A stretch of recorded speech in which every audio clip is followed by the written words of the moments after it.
Hey guys, what's up? Welcome back to Dragon Ball Nation. Today I'm giving you guys another Q&A, of course, this week. Let's go ahead and get right into this. OMFG. Yep, that is a popular way to title your videos in the anime community for sure, by a couple people in particular we all know. Have you ever screamed during a scary movie? Not that I can ever remember. I don't think I've ever screamed during a scary movie. I've screamed during like an amazing moment of a game or something, or like a movie, like a what the fuck moment, or something crazy that just happened, but like never like a scary part of any movie. No. Oh, well, I've definitely scared when I've played Alien Isolation though. That game is terrifying. Have you ever been spit on? Yes. Have you ever locked your keys in your car? Or in the car, I guess. No. Never. Answer this question right now. There's nothing to really answer, so I can't. Sorry. Broly regular Super Saiyan, how strong is? Broly, how strong is Super Saiyan Broly, I guess? Normal Super Saiyan strength. If he's unrestricted, like when he fought Gohan in the second movie, I mean, I would assume it's just normal Super Saiyan. How strong is that? I can't give you a direct number, but it's a normal Super Saiyan. I mean, if that's what you want to know. If you could make a villain have a bio-clone counterpart like Bio Broly, who would it be? Cell. I think Cell would probably make the most sense, especially because he hasn't been used, obviously, since the Cell games, really. And I think that, given he's already an android, of like a bio-android, I think another replica of him would make sense. It would make the most sense, I should say. I still don't think it would really be a wise choice to bring him back in the series, unless they come up with something really crazy. But that would be who I'd pick. If you could write a Future Trunks spin-off, what would be the first season be about? I mean, where would you go? Where would you have him go in the show's timeline? And what would you have him change? I mean, I probably wouldn't do a Trunks spin-off. That's number one. But if I had to be forced to, gun to my head, maybe, no. The thing is, there's not much else I'd really want changed, so it's kind of tough for me to say. Maybe, you know, have him go out and help with Boo, maybe, but that's still, like, that's going to leave a lot of things out of the series at that point. So, like, it's going to eliminate fusion, it's going to eliminate a few things there, so Gohan getting his potential unlocked. Not like they really have any effect on the rest of the series, but let's just have him go back and kill Frieza in Resurrection F. I mean, he's, at least in terms of final form Frieza at this point, it just seems like Trunks is somewhere around that range. He's gotten absurdly powerful, not including the most recent episode, of course. So yeah, it looks kind of absurd, but I guess, I don't know. If he could kill Frieza, that'd be cool. But I don't really need him going back and messing with the timeline more. I think Xenoverse is covering all our time travel wishes, in my opinion, so. Would you rather be a robot or a pop? I don't know what you mean by a pop, so I'm gonna say robot. Okay. Hey Dragon Ball Nation, I was wondering if you could help me out. I'm a 19-year-old female living in South Texas. I'm pretty sure I'm a lesbian and that I'm in love with my best friend who's straight. What should I do? Okay, so I'm assuming your friend's a girl. That's a tough one, because that's a pretty out there situation for me. I don't have any friends that are lesbian, or anyone that I talk to that's lesbian, really. But does the whole South Texas thing mean anything? We'll figure that out. So you're not sure if you're lesbian or not. You're pretty sure you are. Well, you might be bisexual or something. I don't really know. Number one, you got to figure out what that's it. What you want to proceed with in your life, I guess. But I can't give you any clear-cut advice here. This is an interesting situation. But in terms of being in love with your best friend, I mean, I've been there with really good friends. I can tell you, I've had a very good attraction to some very close friends before, and it's really if you can do it, go for it if you think you have a shot. The thing is that there's a lot of information that's obviously not being said here. If you can go for it, but you don't want to mess up that friendship or make it weird, especially if it's your best friend. I mean, that's going to make the continuing years, depending on how they feel about it, if they know about it or not, a big deal or a really weird situation. It's not very easy to stay friends with people that you have very strong feelings for, and I can tell you that firsthand. Definitely very difficult. Like I've got some experience in that category for sure. I can tell you that. But as to what you really should do, you really got to figure out, like, you got to look at the situation, not just be like, well, this is someone I like. You got to think of the repercussions of what could happen if it either doesn't go well for you, or you get rejected, or something. That's what you need to figure out. But it's just no going into it. It just could make things very weird. But if you think you have a shot, if I were in your shoes, I'd say go for it, because I've been in that situation where I didn't go for it, and I tell you, I regretted it ever since. So that's my opinion on it. So, but you got to figure out, like, if you do have the right feelings that you think, like, do you know you're in love with this person? Because you say you think you're a lesbian, but do you know 100% what you want in life? That's my question, and that's probably the best I can answer that. I'm not a love guru. I just give my almost 21 years on this earth experience, I guess, to you guys. I mean, you're not much younger than me, so but yeah, that's the best I can answer, unfortunately. I mean, I can't really give you a whole lot else unless I had more details, I guess.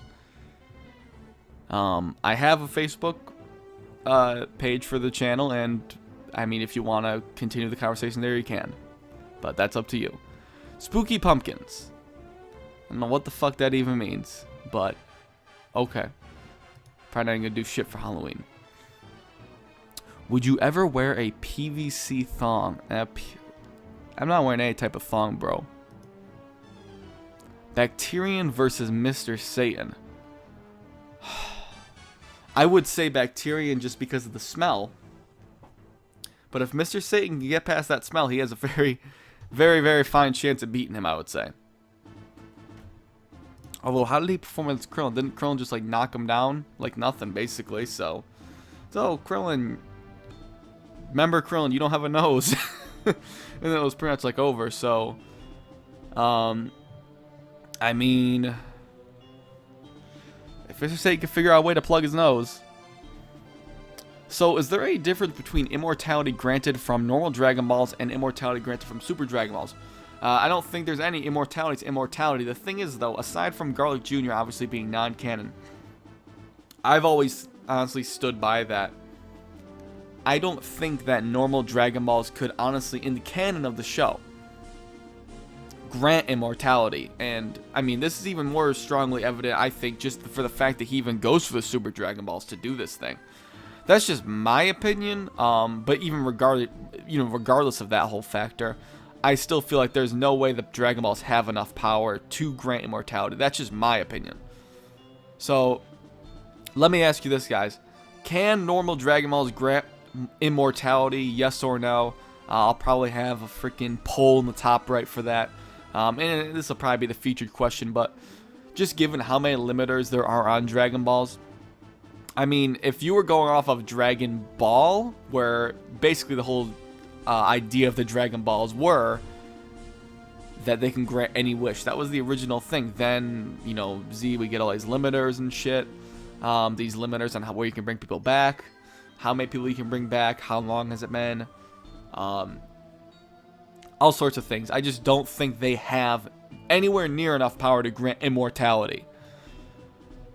And, you know, they got this whole thing about the dragons is only as strong as its creator, and that whole thing's kind of bullshit too, in a way, because Kami can't grant wishes. Like, it's a very interesting discussion, the whole Dragon Ball things, and maybe that's for another day. But as for that, that's all I gotta say on that. Spooky pumpkins again, okay.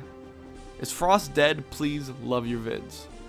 Well, thanks for that, and no, he's not dead, I don't think. I mean, what hit... The last time we saw him, it was like 20 episodes ago or so, 25. All Hit did was stun him, right, and bring him back to the tournament. But he didn't die. Nothing else happened after that, right? So, yeah, he's alive. Unless he got killed after the tournament, which, in that case, who knows? If you could recreate one character from any Dragon Ball series, Super, Z, GT, or original Dragon Ball, who would it be and why? Probably GT Trunks, because he's a piece of shit. No one likes him. I don't have a problem with Pan, but GT Trunks, even though it's not Future Trunks, obviously, they were trying to capture that feeling, I'm pretty sure. I would have just made GT Trunks a bit more badass.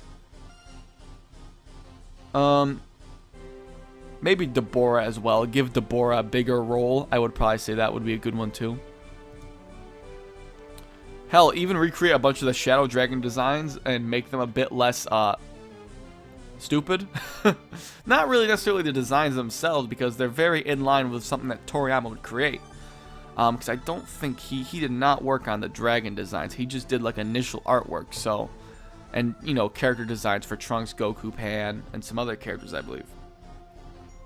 But it still looked like something Toriyama would probably come up with, very in line with his type of art. But just make them have a better role or be more of a threat for the most part. I understand some of them were, but pretty much all of them besides Sin, Shenron, and Omega, they were really the only ones that mattered. Even Goku could have knocked out Nova Shenron at any time. So, one of your videos you said that Immortal Zamasu is stronger than anyone, even Black. Do you still think that way? From watching all the last episodes, it looks like Black is the stronger fighter, and Zamasu only profits from his immortality and would lose to Goku without. I don't know if I said that he was stronger than Black.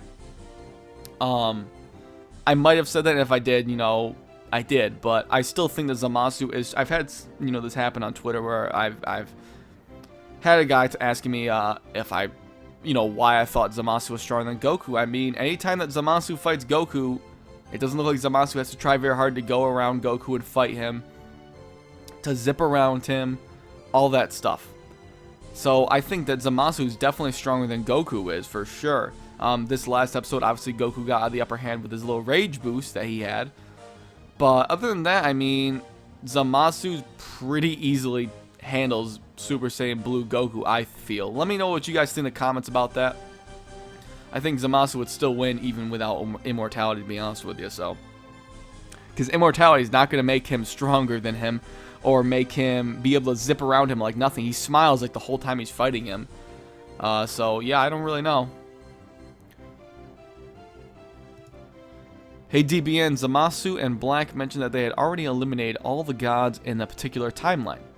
Do you think that that includes Beerus as well? Because I can't imagine Whis just letting Black murder Beerus like that. I mean, he acted like SS Rose was a new form to him, and Black with... And that cuts off there, I guess. No, he definitely killed everyone, including Beerus. I mean, even in the manga, they kind of went over this, but it was a little bit different of a situation. But if he killed all the gods, that means Supreme Kai's dead. All those other Kais are dead. So every god of destruction in all the universes are dead. Now, he did say, right? He said he got all the universes, right? So they're all gone. The only problem is the Omni King had to have known of this, right? The Omni King's guards had to have known of this. Whis is still not weaker than Black and Zamasu. So it's not like they could have killed Whis either. They're nowhere near strong enough, but Whis can't kill them or Zamasu because of immortality. Is the Omni King able to seal them away? I would imagine he'd have some way to do that. So there's definitely a couple of problems with that, I feel like. So there's definitely problems with that.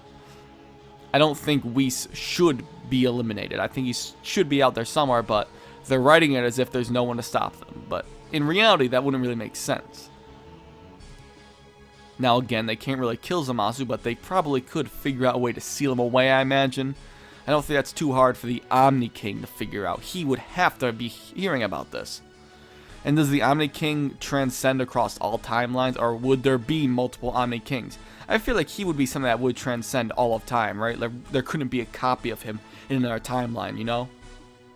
That's how I feel about that, at least. I always kind of thought that about Whis as well, but, I don't know if it's true or not. First form Cell in Android 17, if they actually fought. First form Cell, hands down. If you're talking about the first form Cell that fought Piccolo and 16, yeah, he would mop the floor with 17. I say mop the floor, but I mean, yeah, probably mop the floor. Just because he was quite a deal stronger than him. If he just wanted to, he could just pin him down and absorb him. Now, if you're talking about the one that fought Piccolo before he got more humans absorbed, then 17 would win.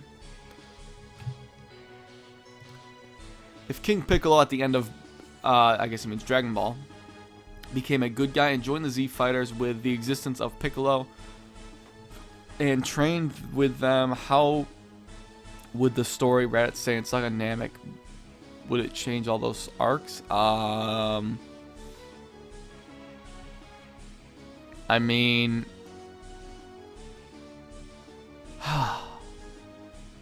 a lot of that would go differently. I'm just gonna like off the cuff say this. I'm gonna skip all the way to the Android Saga. I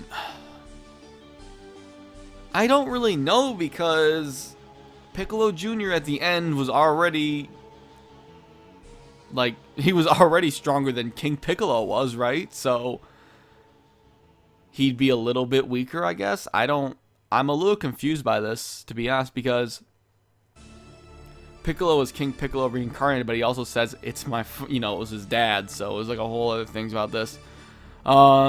Yeah, I don't know. It'd probably play out about the same. I'm not really putting a lot of thought into this, so that's kind of a big question for an Ask FM answer. Pui Pui versus and Yakon power levels. I don't have them, so, and I couldn't really estimate them either, because both of them got mud stomped. Really, I mean, Yakon wasn't even to really do anything to Goku when he was in his base form. Goku was dodging. He got scratched, but he was dodging. So yeah, neither of them are very strong. Spopovich and Yamu versus Garlic Jr. from movie 1. Second, 2v1, and Garlic Jr. Saga versus second form Frieza. Garlic Jr. without immortality at all? I mean, I would say Garlic Jr. still would beat Spopovich and Yamu. I think that Yamu and Spopovich probably have a power level around 1 to 200 maybe, and Garlic Jr. was definitely stronger than that. Just based on how Spopovich was fighting Videl, I understand he wasn't trying, but at the same time, it's just like, how much was he really holding back, right? And as for Frieza versus Garlic Jr., the Garlic Jr. saga is something I really avoid to rewatch. But off the top of my head, I'd say second form Frieza, but I'd really have to go back. I mean, obviously you're talking about just pure strength and not the whole fact that he's immortal, right? So, yeah, I'd have to really think about that. Or, I mean, go back and watch it. But then again, I'd have to go back and watch the Garlic Jr. saga, and that doesn't seem like something I really want to do. I don't really want to do with my life, to be honest with you. If Buu Saga, or in Buu Saga, what if Goku fused with Gohan? How strong would he be?